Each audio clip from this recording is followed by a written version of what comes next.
Ayan guys, kita mo yan? Yan. Yan.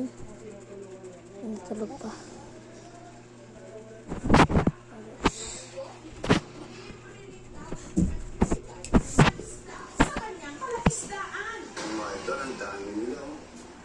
Wala pa yun guys.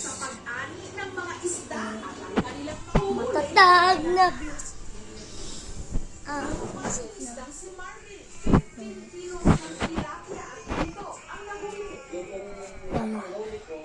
Dapat yan yung gagawin nyo guys.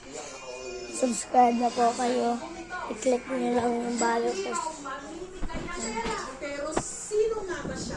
Ayan yung mga tao sa matatag. Hello guys.